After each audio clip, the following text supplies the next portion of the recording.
partir de agora, eu converso com a psicóloga Débora Sampaio. Doutora Débora, bom dia, seja muito bem-vinda. Bom dia, é uma grande alegria poder estar aqui trazendo esse tema, um tema tão importante, tão atual e que a gente tem avançado em alguns aspectos, mas precisamos compreender de fato o que são esses vícios digitais, não é, Ana? Pois é, doutora Débora, e eu começo perguntando exatamente isso. O que é vício digital? O que é classificado como vício digital? Eu fiquei perguntando, a rede social, aquelas pessoas que estão direto nas redes sociais, a gente pode classificar como viciadas? Ou vício digital está só na questão das bets, dos tigrinhos?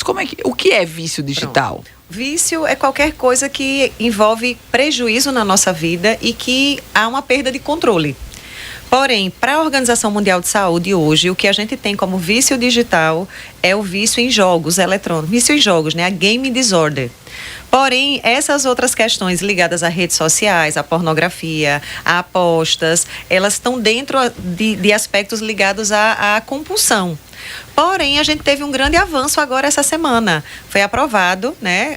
Os deputados aprovaram uma portaria que o SUS, ele vai ter, tudo indica que a gente vai ter protocolos específicos para tratamento dos vícios digitais.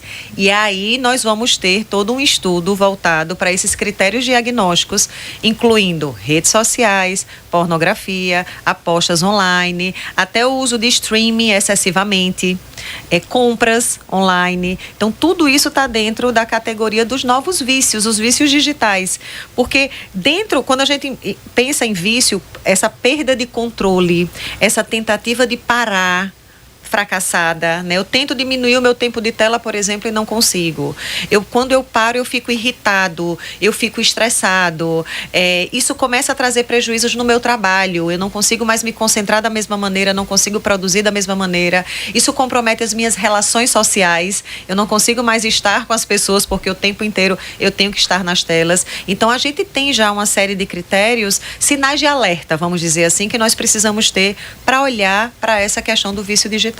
Doutora Débora, e como se trata um vício digital? E outra, o vício digital, ele é consequência de um distúrbio ou de um gatilho que foi ativado? O vício, ele pode estar associado a algumas comorbidades, como a gente chama, né? Então, por exemplo, há pessoas que têm uma predisposição maior a desenvolver esse vício. Se a gente for pensar em termos de classificação etária, a adolescência é a fase de maior vulnerabilidade. Por quê? Porque é o momento que o cérebro está passando por uma série de mudanças e há uma janela maior para o vício. Então, o adolescente, ele perde, por exemplo, 1/3 dos receptores dele de dopamina na adolescência. O cérebro está passando por um processo chamado de poda neuronal. E aí, o que é essa poda? O que se investe é fortalecido. O que não se é investido é descartado. Por isso que é mais fácil a gente aprender coisas durante a adolescência, por exemplo. Então, o adolescente, quanto mais cedo ele tem acesso aos dispositivos eletrônicos, assim como quanto mais cedo ele tem acesso à bebida, maior a probabilidade dele desenvolver o vício. E aí, quando a gente pensa nos vícios digitais, qual é a grande questão? O acesso. O acesso, porque a gente tem acesso 24 horas Sim. a um dispositivo desse. E aí, pensando no adolescente que não tem ainda o freio inibitório, que é impulsivo, que tem esse desejo, essa necessidade de pertencimento, de estar o tempo inteiro conectado com os pares, aqui a gente tem um prato cheio, né? Doutora Débora, e nessa questão, um ouvinte nosso, Manuel de Souza Neto, ele faz uma pergunta bem interessante. Ele diz, o vício digital pode causar ansiedade ou depressão? Pode sim, nós já temos estudos, inclusive, que há um aumento de 40% na probabilidade de se desenvolver transtornos ligados à ansiedade ou à depressão em relação ao uso excessivo dos dispositivos eletrônicos.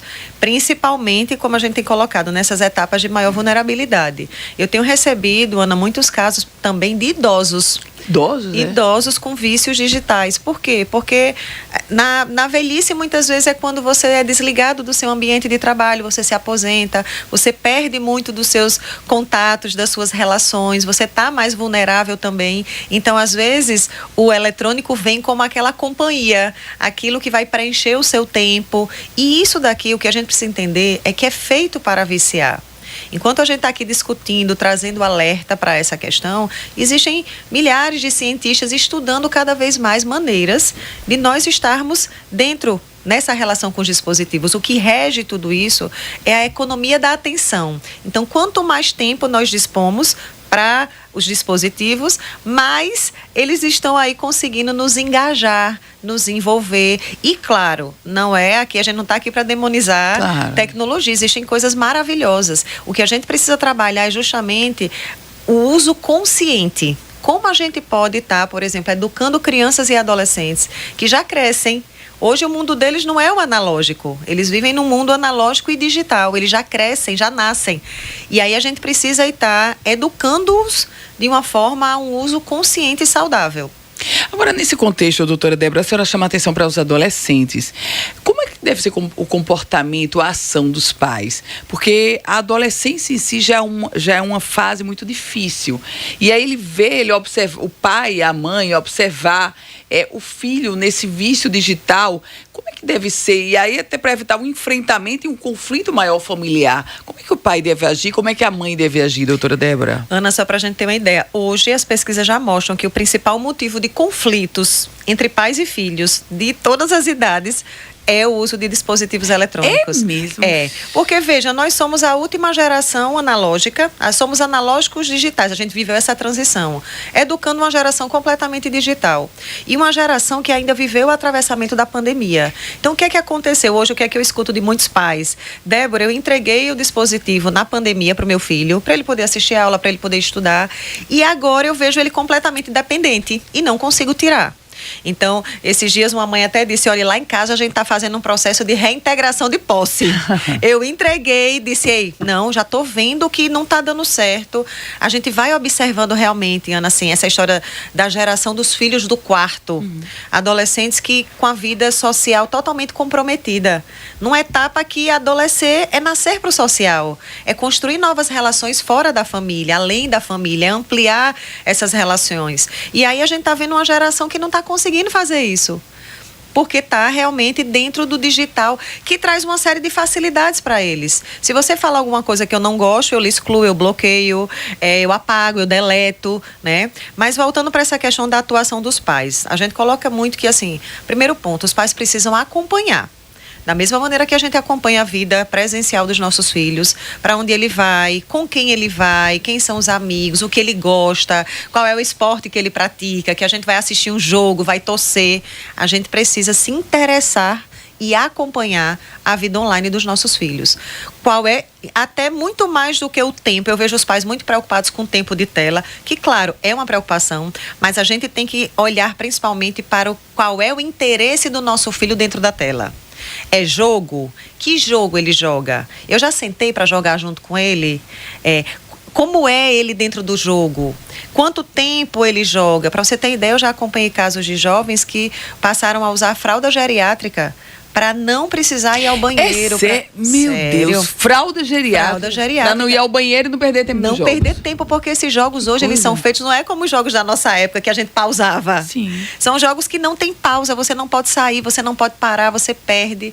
Então, assim, é algo realmente que traz todo um comprometimento físico, né? Sedentarismo, obesidade, o sono completamente. A gente tem uma geração aí com sono muito comprometido, dificuldade atencional, dificuldade de relacionamentos, várias camadas do desenvolvimento deles acabam comprometidas. Então, primeiro ponto, acompanhar.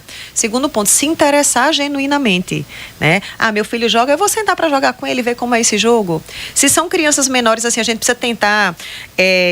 O uso hoje, ele é precoce e prolongado. Então, essas crianças e adolescentes recebem muito cedo um dispositivo e por muito tempo. Então, a gente já tem estudos que mostram os prejuízos, inclusive no desenvolvimento cerebral, né? Então, a gente precisa estar perto, acompanhando, se interessando e, lógico, dando limites. Agora, doutora Débora, a gente fala dos adolescentes. Vamos para o outro extremo. A senhora chamou a atenção dos idosos. Sim. O idoso aí, o pai e a mãe, infelizmente, já não há nessa figura, nesse perfil do idoso. Como se combater ou como tratar o vício digital nos idosos? É um ponto extremamente delicado, porque o idoso normalmente ele mora sozinho, ele que dá conta das coisas dele, e aí a gente vê hoje os filhos nessa preocupação. Papai e mamãe não saem do celular. Minha mãe, eu tento realmente ali diminuir, mas ela não consegue. Onde é que a gente precisa tentar trabalhar com o idoso? Encontrando estratégias realmente de desenvolver essa questão social, por exemplo. Buscar programas de idosos, de convivência, de socialização, porque na grande maioria das vezes o idoso ele está ali para se socializar, para conversar, para encontrar pares. Só que aí muitas vezes ele encontra outras formas, vamos dizer, de se distrair, de se entreter. Ele tem tanto tempo, às vezes, ocioso, que aqui entra como um entretenimento. Só que o entretenimento que vicia, como as apostas. As apostas online são questões que são extremamente atrativas. Por quê? Porque normalmente envolve o interesse deles. É um jogo. É um idoso que ama futebol, que sabe tudo do time dele, acompanha tudo do time dele e agora vai ficar ali apostando. E aí o ganho financeiro, né, a ilusão de que há um dinheiro que chega fácil, né? As redes sociais, muitas vezes, é aquele idoso que está ali acompanhando a vida daquelas pessoas que ele não consegue mais ver, mais está perto. Então, o ponto que a gente precisa fortalecer no idoso é a parte de relacionamentos sociais, de atividades, às vezes buscar cursos, coisas que ele tem interesse, se é um curso até de informática mesmo, de tricô, de pintura, de culinária, para que ele possa realmente estar desenvolvendo interesses para além da tela e companhia, socialização.